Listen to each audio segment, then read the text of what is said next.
চলতি মাসের ২৮ তারিখ পর্যন্ত দেশে বিদ্যুৎ নিয়ে ভোগান্তি থাকবে বলে জানিয়েছে বিদ্যুৎ জ্বালানি এবং খনিজ সম্পদ মন্ত্রণালয়।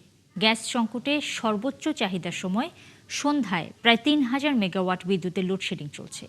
তবে কেপিআই এলাকাসহ শহরাঞ্চলে ভোগান্তি কম হচ্ছে বলে দাবি করেছেন মন্ত্রণালয়ের যুগ্ম সচিব উম্মে রেহানা। শারমিন নীরার আরও একটি রিপোর্ট।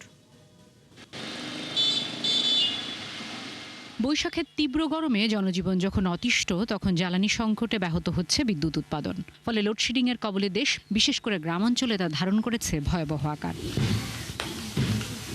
এমন বাস্তবতা স্বীকার করে বৃহস্পতিবার সংবাদ সম্মেলনে জ্বালানি বিভাগের এই কর্মকর্তা জানান, বিদ্যুৎ উৎপাদনের জন্য গ্যাস সরবরাহ কম এবং কয়লাভিত্তিক ৮টি কেন্দ্রের মধ্যে আদানি বিদ্যুৎ কেন্দ্রের একটি বন্ধ থাকায় ঘাটতি দেখা দিয়েছে। আমাদের কিন্তু বিদ্যুৎ উৎপাদন ক্ষমতা অনেক, কিন্তু আমরা আসলে গ্যাসের স্বল্পতার কারণে এবং জ্বালানি স্বল্পতার কারণেই আসলে এটা আমরা করতে পারছি না। আর তেলেরও তো আমাদের ওই মধ্যপ্রাচ্য থেকে আসে।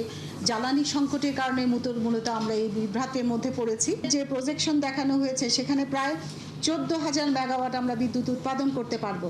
তারপরে কিন্তু দেখা যাচ্ছে প্রায় ৩,০০০ মেগাওয়াট বিদ্যুতের ঘাটতি। তবে ২৮ এপ্রিলের পর পরিস্থিতি সহনীয় হয়ে আসবে বলেও আশ্বাস দেওয়া হয় সংবাদ সম্মেলনে। আদানির সেকেন্ড ইউনিটটা ঠিক হয়ে যাবে, আমরা বিদ্যুৎ সরবরাহ পেয়ে যাব।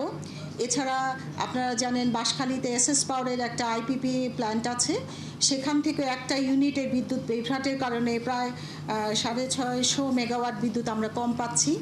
সেই বিদ্যুৎটাও আমরা পেয়ে যাব, আশা করছি যে ওটা পেয়ে যাব আমরা ২৮ তারিখের দিকে।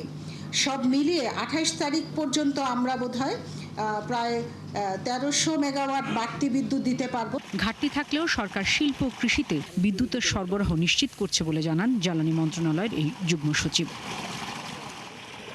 শারমিন নীরা, ৭১, ঢাকা।